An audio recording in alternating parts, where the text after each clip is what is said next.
Hi everyone, Michelle Markey with Medina Domestic Art Studio. Well, I just get back from a quilt show this weekend, and it seemed to me that the most common question I got was, what is fabric medium and why do I need it when coloring on fabric? So I thought it would be appropriate to do a quick video on fabric medium. Why do you need it? When do you use it? And also do a quick review on some variety of fabric mediums that are on the market, including my own. So stay tuned, watch this video through the end, and I will give you everything you ever wanted to know about fabric medium and more. Now, I will have links in the description below to the products that I discussed today. If you have any questions after watching this video, please comment below and I will be happy to respond. And of course, as always, if you like this video, please hit the like button and subscribe to see ongoing videos regarding fabric painting and coloring and anything to do with quilting or anything to do with arts and crafts or anything I choose to just put out there on YouTube because I want to share what I like. So let's get on to it.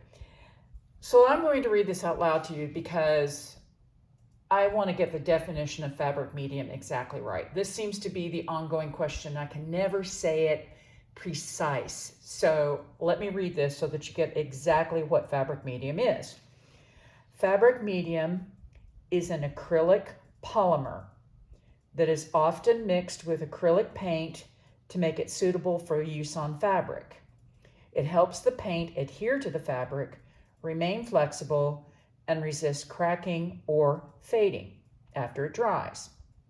Essentially, it turns regular acrylic paint into fabric paint, making it ideal for projects like painting on fabric for quilts, clothing, or bags. It's a handy tool for artists who enjoy adding color and design to fabric. Now, that's the end of the official description of fabric medium. But not only can you use it with acrylic paint, which, by the way, this is acrylic paint. I can mix it with this and then maybe some of these other products and create fabric paint. Let's go through the list of the things that I use here, and then I'm going to show them to you as I discuss them. So, ink tints pencils. Now, most of you who are at the show this weekend or who've seen me in teaching my classes or who have taken one of my classes know that this is the most popular item that I use when I teach a beginner. And none of this today is going to be how to use these products. I'm just going to discuss what I use fabric medium with. Other videos will discuss actually how to use these, but for the time being, it's just to show you what I use. Okay, so that's an ink tints pencil, dried ink and pencil form. I also use with watercolor pencil. This is a Statler. Another one here that I have is Faber-Castell. This is a water-soluble crayon. It's a Caran d'Ache. I love using these. I also use it with watercolor concentrate, mixing it up with this in order to turn it into a fabric paint. I also use it, here's some other, by the way, this is a concentrate that comes in tube form. You can use that. Actually, this is textile paint. I love this stuff, by the way. Zinc is great. It's from France. But what I do sometimes with this is fairly thick, so I'll often use fabric medium to thin that down. Then Ceramicote ink is the exact opposite. Ceramicote ink, when you use it by itself, bleeds like a stuck pig. Pardon the rather kind of description that I use there, sorry. Anyway, this is very thin and watery, so I'll often use it for the exact opposite reason as this, to actually thicken it up. Same thing here with this Prismapore. This is a heavy-duty metallic. Love this stuff, but it's thick as all get out and hard to put on fabric. But if you blend it down with fabric medium, it flows very nicely, which in fact is the same thing as this Lumiere. Now, I love Lumiere. I love Jacquard products. You guys have seen some of my work if you've been to a quilt show or some of my classes, but this can get really thick as well. So using a bit of fabric medium to thin it down often helps. Last but not least, this is Pro Chemical to Dye. I'm going to discuss them a bunch at the end of this video. So like I said, stay tuned. they have a bunch of these color concentrates that I use to make up my own fabric paint by mixing it with fabric medium and a couple of drops of this, and it really does come out that dark. Okay, so there's a ton more things that you could use fabric medium with, but, and I always have to say but here, what doesn't use fabric medium? Gel pens for one. And you guys have seen my jelly roll pens that I like to use. These are great, but don't dare use fabric medium with this. It will dull the color. It turns the color different colors, and it's just not suitable. I also use a lot of these Pentel sparkle pens, and you just cannot use fabric medium with that. It will really dull the color. It doesn't work well, and there's really no point to it, to be honest with you. I mean, fabric medium is meant to help keep the color into the fibers of the fabric. Well, you don't need that with these. Let me pull this over so you can see it. My whole big pile of gel pens there. You don't need that. All you do with gel pens is just color. And similarly with fabric markers. Now, you guys know that I typically have the Fabricos or I have the Artizas. You can use those with fabric medium. It's just not necessary. The only time I would use a fabric marker and medium is to do a bit of blending. Again, if you've taken my class, you know what I'm talking about. Okay, now having said that, I'm going to put some of this aside so I can clear my space here so that you can see what I'm going to review as what I consider to be acceptable fabric mediums. Now, there's a ton on the market. There's not any particular best one or poor one, but what I am going to talk about is what I like and what I don't like about the ones that you're going to most commonly find out on the market. Now, the very first thing that almost everybody asks me about is aloe vera gel. And I just looked this up. Walmart has this available for $4.85, and I'm sure plus tax. Notice it's 18 ounces. This is really, honestly, for a beginner, great way to start. But a couple of caveats with aloe vera gel. It bleeds. Actually, I'll just set these right here so that you can see them as I go through them. If you use this at first, you're going to probably use too much. It's going to puddle, and when that puddle dries, it's going to crack. I've had this happen. The color's going to flake. I just found that for beginners, it can be frustrating. The other thing is too, I think most of you should know by now that I have one single criteria for coloring on fabric, and that it must be washable. And what I did when I very first started using aloe vera gel was I tested it for its washability. Sadly, I found that it did not stand up to repeated washings. I don't have it on me right now. Maybe I'll slip it into this video when I do an edit. But I have the Minhenda cat that is a Urban's thread pattern that I colored. I show this in class a lot, which shows the difference between heat setting with Inktense pencils and fabric medium versus Inktense pencils and aloe vera gel, and then being washed several times. And it's very obvious that the aloe vera gel does fade over time. But if you don't plan to wash your fabric coloring, or if you're going to do it only infrequently, then by all means, using aloe vera gel is a very inexpensive way to get into fabric painting. Now, the next thing that I tried was Liquitex. Let me get that there so that you can see it. Probably if I were going to rank this, this is my least favorite. It's very, very thick. And sadly, when it dries, it does tend to be a bit stiff.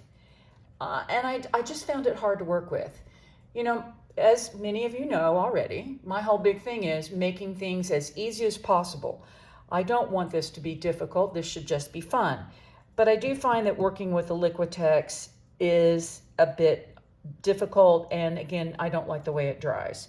I'm just going to put this one aside I'll put it up here so that you can keep it in the view. Now, after that, and this one is one, it has its purposes. It's called Golden. Let me get this down here. Let me move the Liquitex out of the way. Okay, this is Golden 900 Heat Set Fabric Painting Medium. Now, the Golden folks make great products. They make great acrylics. And I really do like this fabric medium. For me, it has a particular use. It's very, very thin and watery. So what I do is I put it in a spray bottle when I need to create a diffused background color.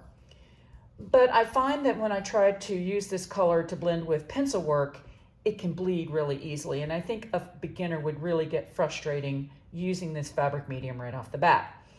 Also, this bottle right here, 16 ounces, it's over 20 bucks. At least it was when I bought it off of Dick Blick's a couple of weeks ago. So it's probably not the most economical product to start out with. But as you become more experienced and you want to do some background work, in fact, I'll be teaching an intermediate class here very soon. We will be using this as the product in our class to create diffused backgrounds. Okay, I'm going to set that one aside as well, because this next one is one that I'm going to recommend. And it's one, if you've come to my shows or in class, if you don't end up buying my own, here's what I'm going to recommend to you all the time. It's called Delta Ceramicote. Let me pull this up so that you can get a good view of that. Overall, I think this is the best fabric medium for a beginner. First of all, it's readily available. You can find this at Hobby Lobby, Michael's, and or Walmart, as well as a lot of the local arts and crafts supply stores. Secondly, this fabric medium has a really good consistency. It's easy to use. It provides good coverage and does a very good job of blending. Now, the only downside is that when this fabric medium dries, it can feel a bit rubbery and slightly sticky. I think a beginner needs to be very careful and use this fabric medium sparingly so that it doesn't give you that sticky feeling when you touch it after it's been dry. Otherwise, I say go for it. I really think that this bottle nowadays is probably less than $10. Maybe it's up to 12, but it's 8 ounces and really good value for what you get here. Now, the last three, and let me make some space here so I can pull these in. These last three, I know if you've ever gone to the arts and crafts supply stores, you're going to see these all over the place. Americana Fabric Painting Medium, Folk Art Textile Medium, and Deco Art So Soft Transparent Medium. So these are fine. They're fairly thick, so they don't bleed easily.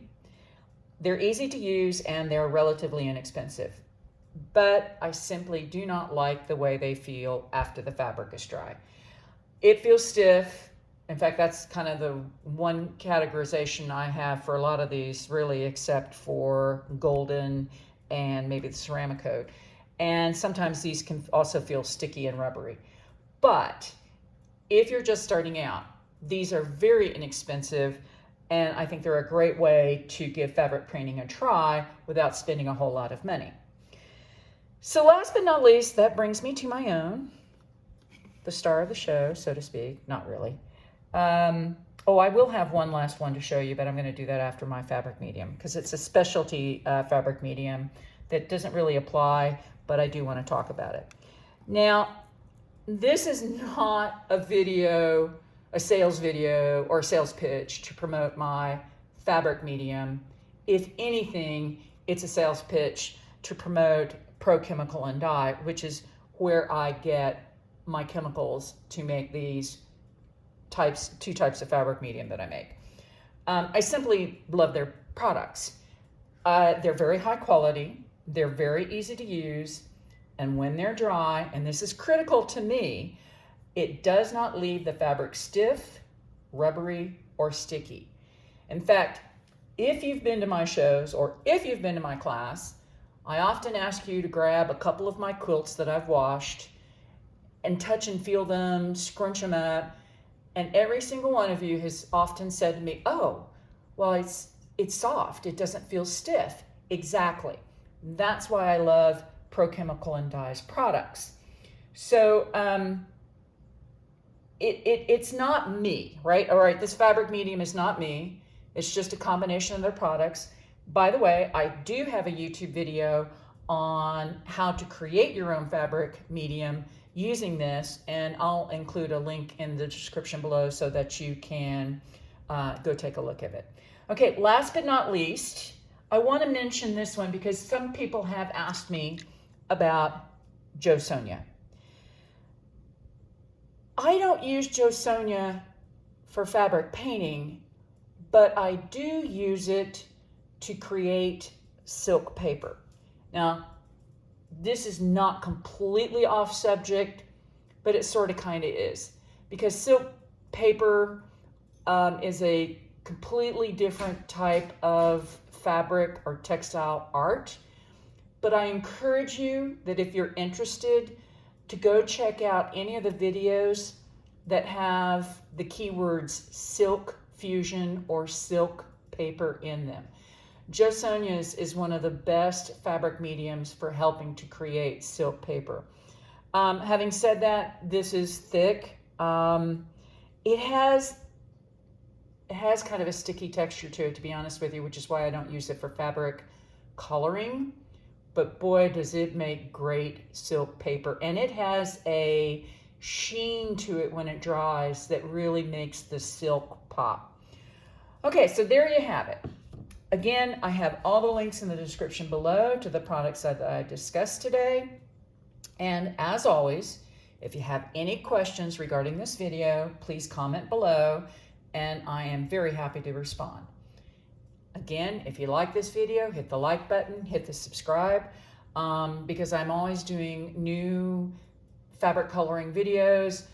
Every time I do a block, or at least that's my goal, is to make a video about that block and the technique used in it.